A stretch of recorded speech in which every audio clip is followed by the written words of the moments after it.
This is Brownie's Podcast. Sweet Jesus. Imagine being a D's fan. What happened? Straight sets. And these guys. That was unbelievable. Where'd you watch it, Dog? I watched Friday night at home, and I thought in the first quarter and a half, the Lions were cooked. They couldn't score. Same. Melbourne were dominating possession. They kicked like 4 goals, 5. Like they could have just about won the game in the first quarter. The stunned faces on those D's fans. That was fucking wild. And then there was just a little pulse, wasn't there? Just a tiny little pulse. And I'll tell you who I thought played terrifically, and it was a great response because he would have been under a fierce amount of pressure going in. El Neil.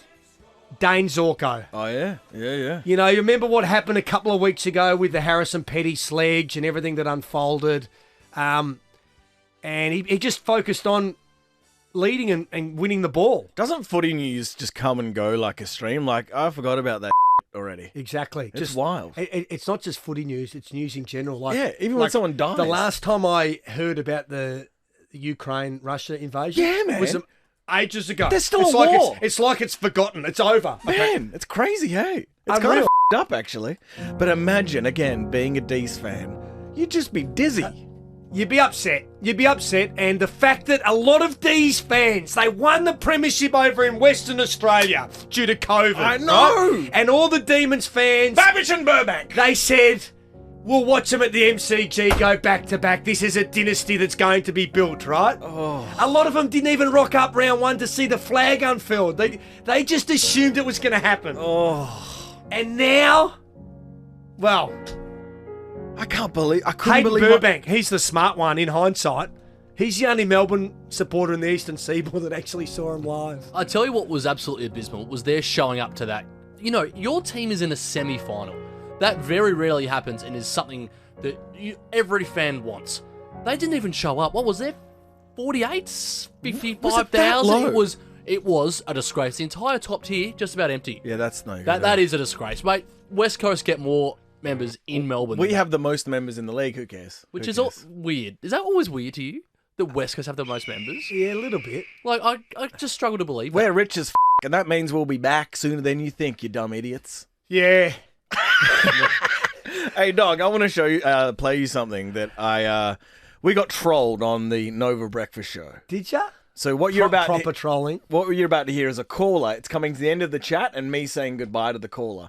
And listen to what the caller rolls out. Thanks, JJ. WTB, baby. Yeah! Oh, no, that's a podcast reference. Oh, is it? Oh, dear. Well, are we not allowed to? It's We the Best, baby. I hate it, but Campbell Brown thinks... It's a long story. Yeah, that's unbelievable. We've gone mainstream. I can't believe that. We've gone mainstream. I told you blokes didn't believe that it was bubbling under the surface. No, it's not. It was going It's to not bubbling. explode. It's not bubbling. not. And we're still against it. Vehemently against it. Yeah, I think it's going to start becoming just vernacular terminology that, will become like LOL. But it doesn't even make sense. Like, it doesn't... Like it's SOS. We are the best, or we were the best, We or the best. We the best. It's Also, missing. Again, DJ Khaled would want to take you to court over this, right? He's the We the Best guy. Nah, I don't think he is. Oh, Nah. Brown's bigger No, than- Brownie's podcast is. Yeah, Brownie's podcast. Hey, Bigger than DJ Khaled. By the way, if you can't join the WhatsApp group, just contact us through our Instagram page, bro. It's Brownie's podcast on Instagram. Yeah, the amount of times that we get... Again, WhatsApp only lets in a certain amount of people. It's like 250. A lot of or people something. leaving at the moment as well. Yeah, because they're sick of... Mate, they're sick of what you sent through. What did you say? Winning tips. Oh, wait, when have you ever given us something? Saturday. Hey, I bet on your horse, but Saturday. I rolled it into a Tasmanian soccer game. That's your fault. That's your fault, not mine. I know it is. You know? my God, damn. All right, the other finals game. So Pies. first off, I thought Eric Hipwood stood up and was superb. We've been questioning whether the 3 forwards at Brisbane can get the job done, and JB's been saying they're not big and strong and tough enough. Well, they were going to be vulnerable with no Danaher on the weekend, who was not there due to personal reasons because of the birth of his baby. And Hipwood had to stand up and he kicked 4. And they weren't all on Stephen May, but Stephen May's the All-Australian fullback. He was outstanding. McStay's had to play more ruck than he has probably ever in his career. Is it still your opinion that McStay is gonna? Yeah, McLeave. Yeah. He's definitely McLeaving. Okay. So potentially this could be his last game for the Brisbane Lions, but he's been good in the ruck, and they just had and Lockie Neal, mate, won one of the best balls I've ever seen on the wing late in the last quarter between Oliver and Petrarca. Oh, And yes! he just went bang at it and then flicked off this handball that had to be seen to be believed. They were hungry. And I really enjoyed what they dished up on Friday night. And then Saturday came around. And, I hey- didn't see any of the game because I was flying to the Gold Coast, but I've watched the highlights. Sure.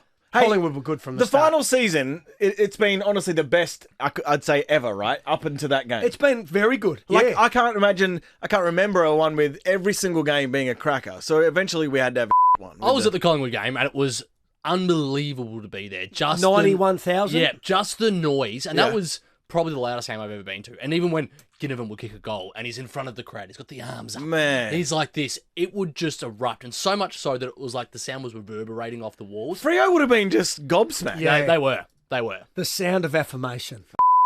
Hey, we'll never hear that for this podcast. No. Maybe. Yeah. Nah. One day, I think we will probably get 100,000 to a live recording. We'll fill out the G, and that would actually be impressive. That would be legitimately impressive. It'd be good just to get 1,000 downloads in a year. I want to, now speaking of stirring and affirmations and running through walls metaphorically, have you guys heard, Pang showed me this actually, actor Michael Sheen. What? Don't look at your phone, I was dog. looking down at the run sheet. I'm That's sorry. what we've got a run sheet That's for. it. I'm taking the phone. I'm No, confiscating it. he was right then. Yeah, but I'm confiscating the phone. No, Give it here. No, you're not touching my phone, Give mate. it here. No, I'm you're not touching confiscating it. it. I'm confiscating your phone. No, no. It's Campbell. He's not going to let you grab it. Give it here, or I'll- He's not going to give it to you. No. Boys, behave! Stop twisting his titty. Stop that. I'm about to throw a right hand. I know you are. Michael Sheen, right? He's an actor who played Tony Blair. Yeah, Charlie's old man. Man, no, he's not. No, he is not. Anyway, listen to this speech. He's a Welsh actor. He's on effectively the footy show in England for football. Okay. For soccer. Anyway, he was asked to do a fake speech for the Wales team who are about to play England. Arch enemies. And actor Michael Sheen rolled this out. I hear the voices singing. Speed your journey, boys, back. One nation, singing with one voice. A victory song that floats through the valleys like a red mist. It turns the pages of the history books and finds Rob's page. Woo! Waiting, still to be written. Dare you write your names on that page? We haven't waited 64 years. When the English come knocking on our door, they've always said we're too small, we're too slow, we're too weak, too full of fear. But Amar or heed, you sons of speed, as they fall around us, we are still here! Oh, no, what? Run through a f***ing wall! That's unbelievable. That's shades of William Wallace in Braveheart. That was. Isn't that Sons amazing? of Scotland. And I am and William that's Wallace. to his team. What would you say? All right, say they bring you back. The Gold Coast are about to run out in their inaugural grand final game. What do you say to the team? All right, it only has to be 20 to 30 seconds. I'll play the Top Gun theme under you to boost it up a bit. But remember, start at a 3 and build. and end at 10. All right, Doc? Okay. Boys, you only get few chances in life to really make a name for yourself and create history. Today's that day. I want you to go out there, and it's not just another game. That's all bullshit. This game is life-changing. So you run harder. You contest more fiercely. You fight like a caged lion for victory, because things in life don't get handed to you. You gotta go out there and you gotta take it and take it. Trample on anyone that gets in your mother way. Go Suns! That was actually That brilliant. was really good. I actually got a bit too fired up then. I've spat all over. Dog, I gotta say, man, that was Was that good? I want to run through a wall, man. But imagine when Gold Coast are actually playing in the grand final. No one will have any idea I'll who be dead. Campbell is. I'll be dead. There'll be just some old random bloke yelling at them in the Be change 2080. All right, now, I'm told you have a surprise guest coming up during this podcast. Are we ready for the surprise guest or not? Look, I think so. Okay. I think it's been a long time coming. Okay.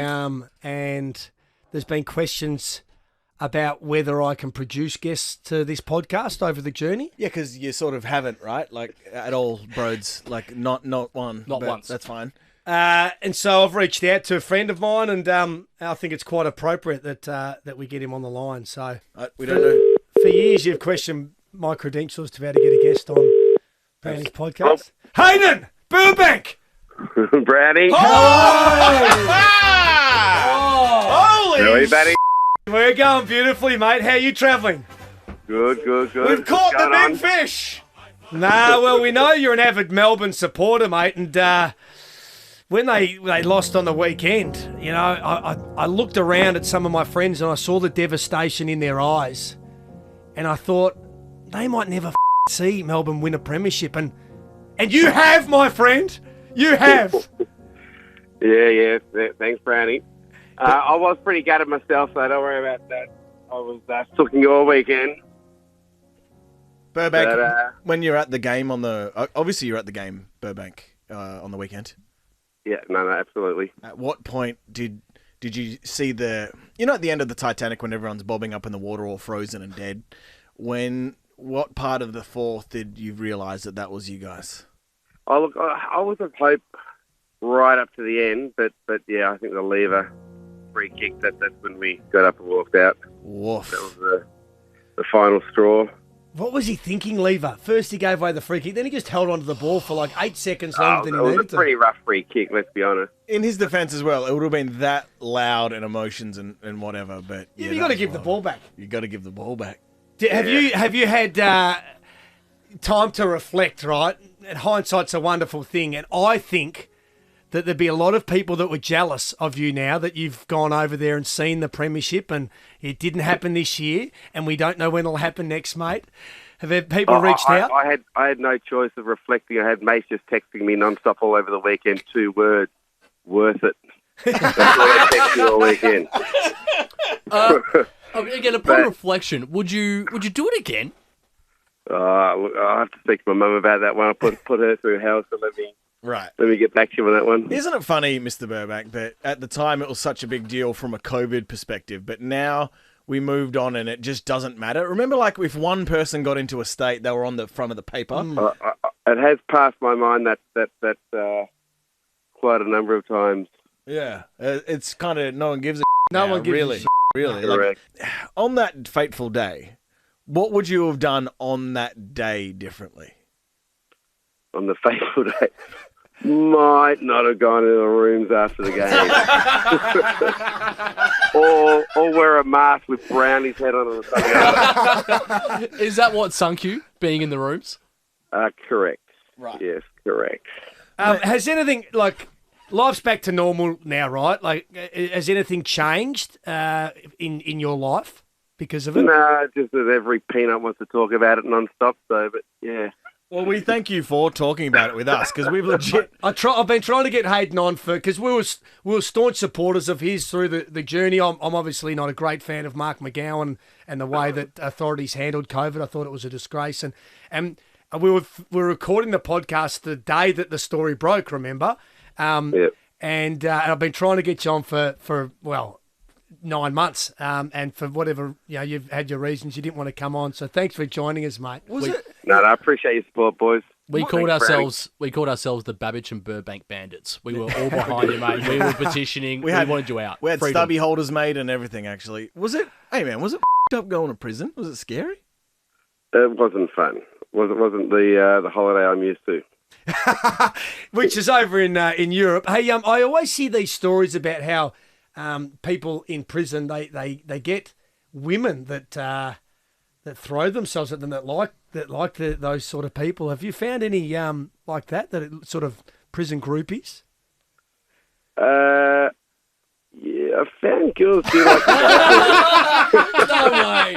No way. I'm thinking They about like getting my a bad first boy, tattoo. right? They like a bad boy. I'm gonna get locked up, man. But do they like a bad boy who just breaks into the border and goes to the grand final? Is that the kind of bad boy they're after? Yes, absolutely. No comment. Nah, good on you, Hayden. Thanks very much, mate. I know that you're a busy man, mate. Condolences about the D's, but Yeah. thanks for joining us on Brownie's We'll be podcast. back. We'll be back next year. Yep. We'll be right. Thanks, brother. Right on. Hey, thanks a lot, man. Thanks, boys. Hey, dog, well done. Great. No, he's a great man, and he got stitched up really for what we would all deem to be something that's not worth 6 months jail time. Okay, so you're a Collingwood fan. Do you pay $1,000? Do you think it's worth your money, considering if they do get through, you're gonna have to fork out another $1,000 for the grand final and all that? Do you pay $1,000 to go to Sydney? No, I would I would keep my gunpowder dry, and as soon as I got the result, I would then be booking my Grand final stuff. final tickets. I think. I mean, it's going to be a stretch, but their whole season has been against the odds, right? Absolutely. They've defied history. They keep getting it done, and they've earned their way into a preliminary final. What's the SCG like when it's firing? Is it Oh, it's a intimidating? great ground. Yeah, it is. Sydney supporters are, it took them a while to really get behind the Swans. Uh-huh. But now, like, the SCG absolutely pumps. And Really? we saw when Buddy kicked his 1,000th goal. I've actually been able to get Yeah, that well word out. done. Just how magical it was, right? They love football now. Yeah, and, right. And we'll always be a rugby state, but they'll pack out the SCG and they'll be riding it like everyone, and they'll make the journey down to Victoria too if the Swannies do make it. Wouldn't you just get like a minivan and divvy up the driving? Yeah, that could be a good fun drive. Yeah, it is, but it's just that like all day because you're not going to get Friday off, right? So you're driving. What do you mean? You just take Friday off, right? Mate, what's the day off? I promise you, a lot of people won't. So they're driving Saturday morning. So they're leaving early. They're leaving at 5. They're leaving at 4 a.m. For a 4:40 kickoff? for a 4:40 That's them. kickoff, and then they're driving back on Sunday. It's a big trip, but it'd be worth it. Oh, yeah, look, I would take Friday off. I'd leave quite early. Yeah. I'd drive all the way up. I'd park in Bondi. Yep. I'd go to Ravisi's and Hotel Bondi and North Bondi Italian. And We're just doing a walking tour of Bondi. That's a heavy schedule. And to still make the game. you go. No, and then you just get it. You just get out in the mix in the cross, right? How is it? The game is Saturday at 4:00. Yeah. So you got heaps of time. Heaps. How? Then you go to Double Bay. It's an old whinge, but how do they get away with this price? That's crazy. It is. How is that legal, man? They're thieves, mate. I don't know. Jesus. Qantas, Alan Joyce need a good hard look at themselves. Are you giving them a clip? You're paying right for a service that doesn't even get you where you want to get to on time. Yeah, good point. And you don't know if your bags are going to make it. So, Gillan McLaughlin dancing. I don't know anything about this, bro. Yeah, What do you got Delta for us? Goodrum. She Yeah, sang you the saw the- Australian anthem, didn't she, at the G? Nailed it. And it was an AFL event of some variety. Yeah, it would have been like the president's function where she would have been a guest of, and Gil and all the presidents. And she's delivering a wonderful rendition of the national anthem, and Gillen's standing next to her, introducing and whatnot. Yep. And then they start dancing together, and the footage is actually amazing. Wait. So, Delta and Gillan are dancing together, just the two of them? Yes. She's singing, and she goes over and gets Gil up right, and says, dance, and he just goes with it because he's a fun guy, right? And he starts dancing in a room full of like big dogs. Did it make you cringe, his dancing? No, he not was at good, all. mate. What? He is the coolest AFL CEO we will ever have. He's a rooster. He can dance well. He's like James Bond, mate. Yeah. He's like the James He is. Bond. And he can have a laugh and have some fun, right? And his shirt's always open. Can you imagine Delta grabbing Andrew Demetrio and trying to get him to dance? He's He'd so be smart. counting out loud to keep the rhythm. 1 and 2 and 3 and... But Gil, what? Just smooth as... Yeah. Yeah, that son of a bitch. I think I'm in love with Gil. I think we all are. I can't Hamish dance. He's not as cool as Gil. That would always be a problem. Being a twin and being the less They're cool not twins, twin. you idiot. Oh my God, did you always think that they were twins? Are they not? Then back in a second. Yeah, moron. Did you really? Are they not twins? No. No, brother. Did you not know they were? Did you know they were not twins? Yeah, because I have eyeballs. they look the same. Welcome back to Browny's podcast. Just before the ads, Brody revealed that he without any sense of sarcasm, thought that Gillen and Hamish McLaughlin were twins. I am convinced that they are What, twins. so what planet are you living on? They So are twins. Google, if you go to Google, Gil was born 1973. Hamish was born on the 28th of August, which is my actual birthday, 1975, which means they are 2 years apart. Nah, I disagree. Which means that they right. can't be twins. You disagree? You think the internet's lying? Because it can. The internet can lie. I disagree. They He's the are, older brother of Hamish. they are twins. You got his number, dog? I do. Let's just try it. Let's just see if he picks We up. want some clarification. This is Hamish. I've never heard anyone in my life suggest that they were twins. Tell me he's got an answering machine. No, I don't reckon he does. What He's kind like Nick Rewalt. That's a freak. That's a freak move, not to have an answering Must be machine. a celebrity thing. Don't you reckon? Yeah. Because everyone should have an answering machine. JB's got Then one. why do you have an answering machine? Because I'm not a celebrity. Yeah, I've got home, leave a message. Hi, Hamish. This is Brody. You don't know me, but I was just wondering. Well, tell him where you're from. I'm from Browny's podcast. Yeah, which he knows well because he listens. Hey, Hamish. Hi, Hamish. Hey, Hammer. I just wanted to clarify. You and Gillen are twins, yes? Outrageous. This fool across from me thought that you guys were twins. Hamish, when you get this message, please call Dog's mobile, yeah? Yeah. All right, we'll see. Say good day to Banjo for me too. It's his other brother. And not a triplet. Hey, I spoke to Pangy this morning regarding you, Dog. Why? Because on the last podcast, you claimed that Front Bar are in talks with you and Mal, and that's a fair claim. You're both icons of the game. Yeah, but this was behind the scenes stuff, so I'm not sure if the on-air talent would actually know about Okay, mate. Well, hey, just stop backtracking. You want to hear the chat we had with Pangy? it. Was this on Nova? Hey, Pang, and we're not putting you on the spot here. We don't need you to say yes to this, but Campbell reckons that the Front Bar have been in talks with him and his old man to be a guest. First of all, any truth to that, to your knowledge? I like the idea that you think that I have anything to do with anything going on behind the scenes, and that I don't actually just roll up, have a couple of beers, couple of zingers, and then go. That's a good point, bro. So why would I know what's going? And what's it for? For the grand final show? Is it No, for no, next no. year? Just as a guest, right? But he reckons, because his old man is, in his words, righter than Genghis Khan, that if you guys had them on, they'd pre-record it Oh yeah. because it's a higher risk. Yeah. Well, I don't know. I think that both Malcolm and Campbell. Campbell are professional enough to know that if it was live, that Yeah. yeah, man, that it's live, Brody. Do you know what I mean? You would probably just put in a professional performance. Campbell, of course, very, very well media trained. Hey, VFL commentator.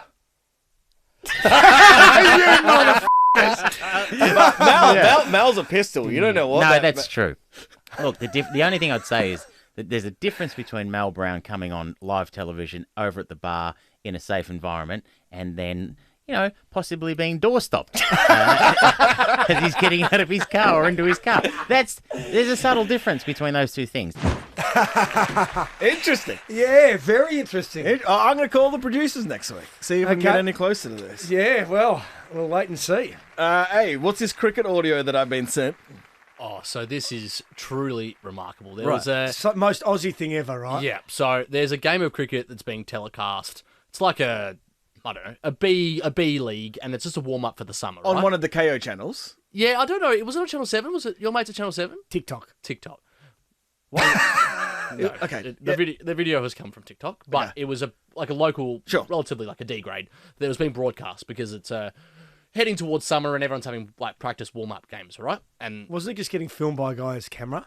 no, and during the telecast, a bowler's put one down and the batter's absolutely swung the kitchen sink at it, and it's like traveling through the air. Great shot, and this is kind of what the cameras pick up.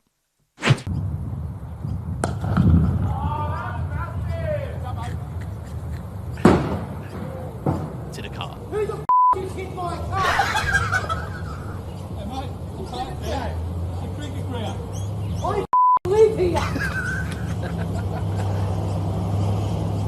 You gonna pay for the damage?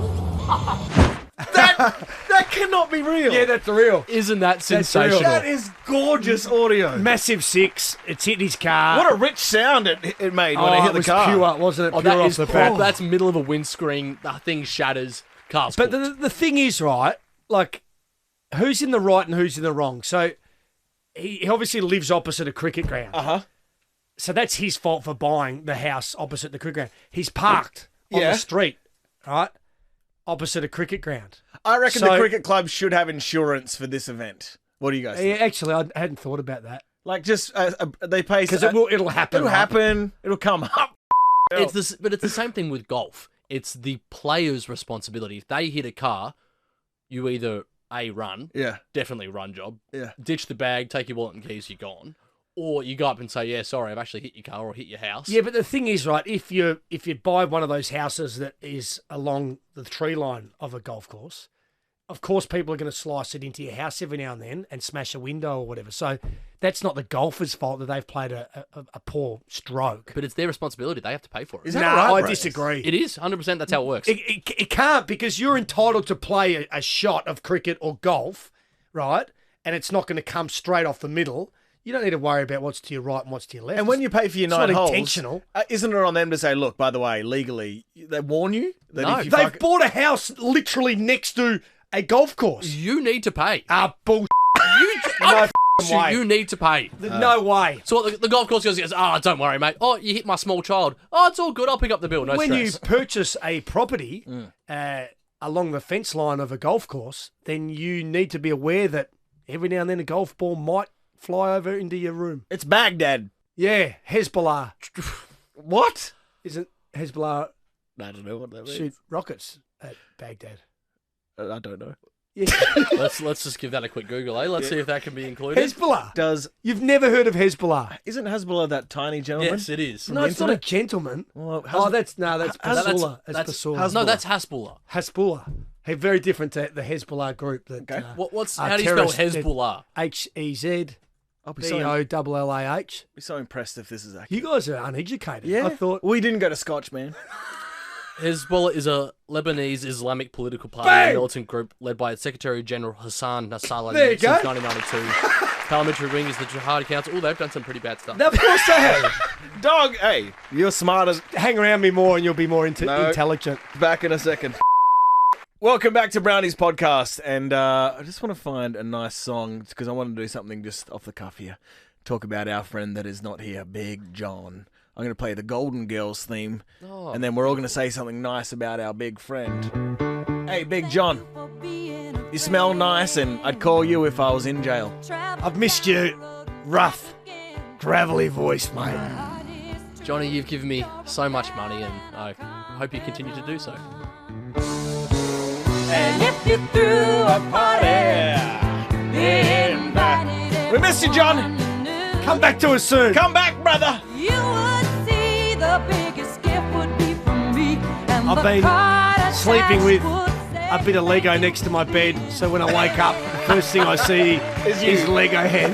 And it reminds me of you, Jay Bizzle. I know what a world today, but I want to play you some Trump audio from the day September 11 happened. Yes. So the buildings are on fire, right? As this interview is happening. The most atrocious thing is people are watching it on telly and they're just crossing to people to get some input and some insight and a bit of calm, maybe. And this is what Trump rolls out. Donald, you have one of the landmark buildings down in the financial district, 40 Wall Street. Did you have any damage, or did you know what's happened down there? Well, it was an amazing phone call I made. 40 Wall Street actually was the second tallest building in downtown Manhattan, and it was actually, before the World Trade Center, was the tallest. And then when they built the World Trade Center, it became known as the second tallest, and now it's the tallest. Oh my God, no. really? Oh my God, that is Oh, that is so Always bad. the opportunist, isn't he? But can you believe that? I know, now he's proud it's the second tallest again. That's all he's talking about. That's all. Thousands of people are burning in these buildings. I hope he gets a second term as president. You're a moron. Dino, the Queen. It's just been announced that the Queen has written a secret letter that is hidden in a vault. What? And it cannot be opened for 63 years. What? Are you Now- lying? I'm not lying, right? Why 63 years? I don't know the relevance to it, but I have been reliably informed by my sources. I know the content of what she's written. Well, this is a big reveal. A massive reveal. So in the letter, the Queen of England states, "Don't let my son, Prince Andrew, not pay back my £12 million that I bailed him out with. Make sure he pays it back. See you later. That was the shittest run up for an average clip. And we need you. Hey, bring Bucks back. Bring Bucks back. See ya. Is Brownie's Podcast.